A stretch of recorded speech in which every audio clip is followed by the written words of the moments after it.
Good morning, students. I hope you are watching the videos and doing your work. So we are doing biogeochemical cycle, in which we have already studied about the nitrogen cycle and carbon cycle. Today we will study about the water cycle. So water cycle is the circulation of water between various components of biosphere, especially evaporation of water from sea falling on land and flowing back into sea by river. So this water cycle is also known as the hydrological cycle. So this means the circulation of water occur through various processes. Number one is terrestrial biota. Terrestrial plant absorb water from soil by means of their root. Animal obtain parts of their water requirement from food. They also drink water from various water bodies to meet their extra requirement. Next is human withdrawal, means how the human take the water, in what purposes the water is being consumed. Human beings pump out a lot of groundwater as well as withdraw water from surface water bodies.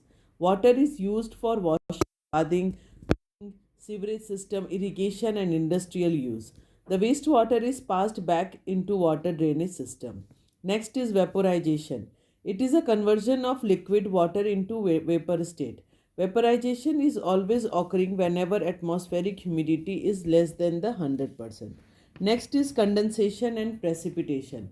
Water vapor being lighter rise in the air, they cool down where the air becomes rarefied.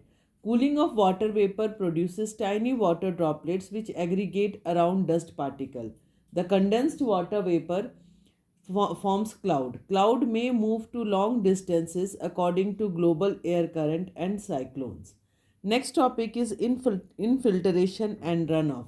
So part of rain falling on the land percolate into soil where it replenishes both groundwater and soil water. So in catchment areas, part of percolating groundwater come to the surface as springs. So this is about the cycle, how water gets circulated in between the atmosphere and the land.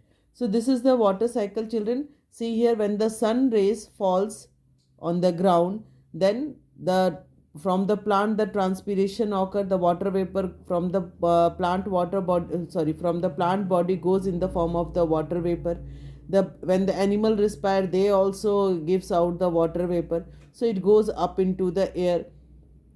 Next is that when the sun rays falls on the rivers or the seas, there also the evaporation of the water takes place, and when this evaporation occurs, this water vapor goes up into the air due to the means the low temperature. There it condenses to form the cloud and it precipitate in the form of the rain. When it falls into the form of the rain, it goes inside the surface and store as the groundwater, and which is used by us. So this is all about the water cycle. So homework is to write the water cycle and draw it also. And if you have any doubt and query, you can ask through the WhatsApp or through the campus care. I hope you must have understood the topic. If you have any doubt, you can ask. Thank you.